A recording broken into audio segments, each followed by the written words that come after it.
Nothing like playoff hockey. Certainly a Game 7.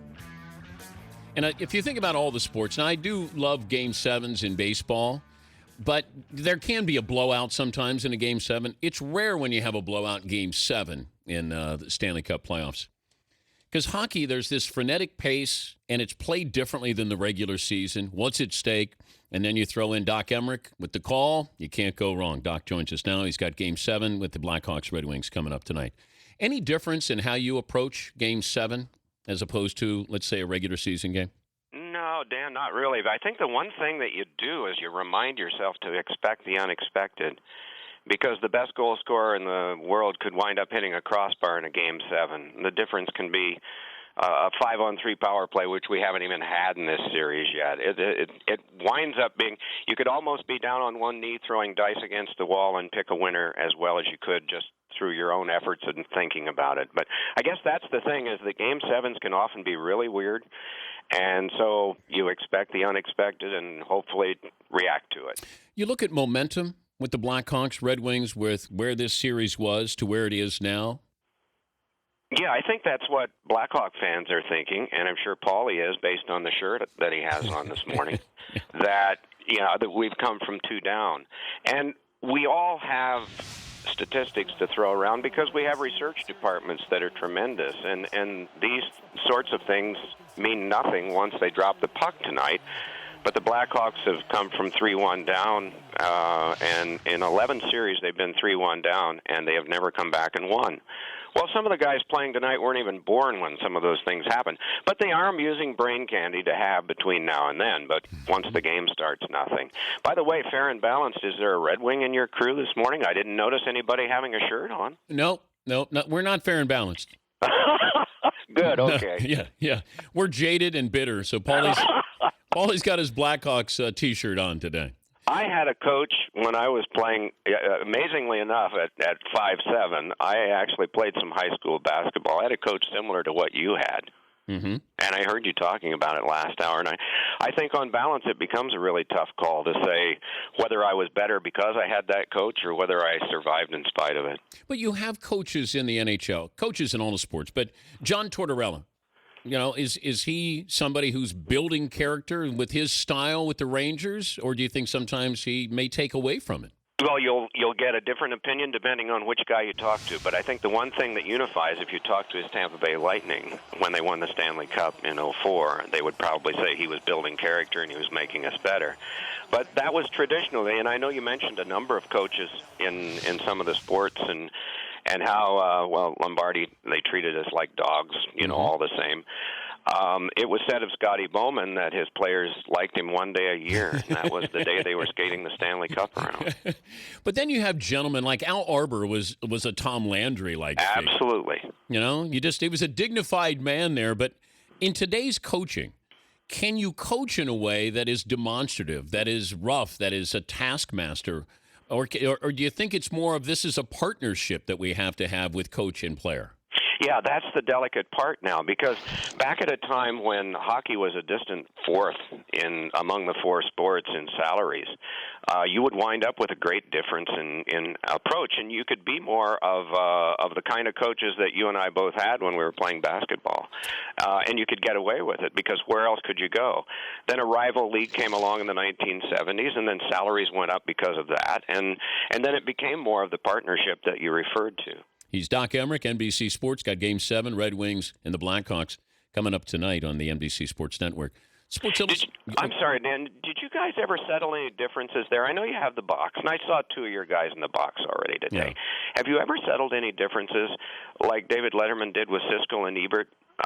When you just settle it by shooting foul shots? No, that's way too refined. We actually have something called, we do dodgeball, but we also have flinch ball, where you stand about 6 feet apart and you bounce little small footballs and you're trying to go below the belt, if you know what I mean. Yeah. We had prisoners dodgeball with inflated basketballs. This was in the crude 50s. And if you got hit, you went to the prison, which was behind the opposing team. And so if you timed it right, you could have guys in the prison and guys that were field players throwing a ball simultaneously at one guy high and low. Do hockey players haze? No, I don't think so. That happened a long time ago, probably a full generation ago.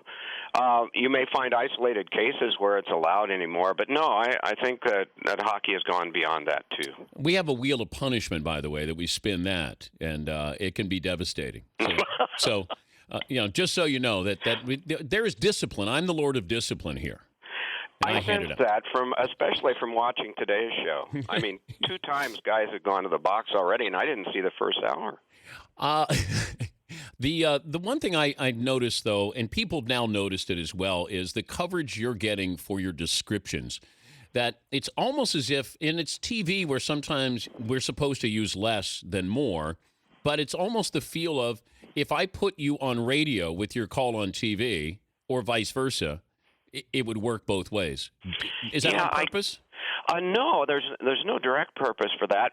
I've been doing it 40 years, and so as a result, when I see an action on the ice, it usually translates into something that I've used before, and so you don't really give it a second thought as to what word choice you're coming up with for that. But like many of us, I started in radio and was doing that for 7 years in the minors, and then when I eventually got to the NHL in 1980, it's been mostly television ever since. I just felt when I was watching a game on television, and if I was watching it as a hockey fan, which I am, I wanted to know who took that guy out in the corner that led to the puck going back up the board. So for that reason, it seems like I probably try to identify more players, but it's a matter of crediting them with a good defensive play, even though it may be one right after the other. That happens an awful lot in the playoffs, especially in the gravity of these series as you get to games 5, 6, and 7. Do you read the thesaurus? No, I had one in high school, but no, I don't really. I worked one time opposite a guy who had a 3x5 card that he would put words on that he was going to use in the broadcast. But no, I never chose to do that. I guess it's just the way I talk.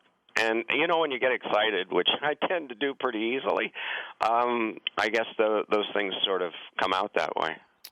Before I send you off on your merry way, if you were going to create a scenario where I'm scoring a goal, could you create it for me right now? Yeah. Okay. And now, what team am I playing on and who am I scoring on? I don't care. You guys decide. You're fair and balanced. How about an original 6 team? You pick whatever you're comfortable with. Who do you want me scoring on? And in what manner? Okay. All right, you ready? Right. Okay. Here's the great Doc Emrick. For the Bruins, Andrew behind the net works up to Paulie up the wing. Defected Blackhawk player now playing for Boston works it to center ice. They dump it into the corner. Digging in is Fritzy. He's got Patrick in the slot. Puts it on his stick. Top shelf score! Patrick, my goodness, what a shot!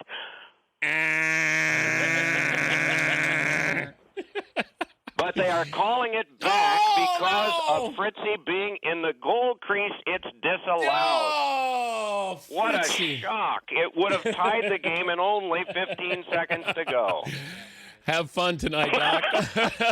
Thank you, buddy. Be good. All right, Doc Emrick, NBC Sports. He's in the U.S. Hockey Hall of Fame. He's the only member of the media. And I say must watch, it's must listen tonight. And I truly mean that. The time I got to spend with him in London, he's calling water polo. And he's having problems seeing. And he's just such a gentleman. And he wanted to be great even doing water polo. And you know what? He did it. Great admiration for him because of you get to a certain status and his enthusiasm is still there. His still love for the game is there. And I like it to Brent Musburger. Brent can do a game in Minnesota on a Tuesday night and sell it.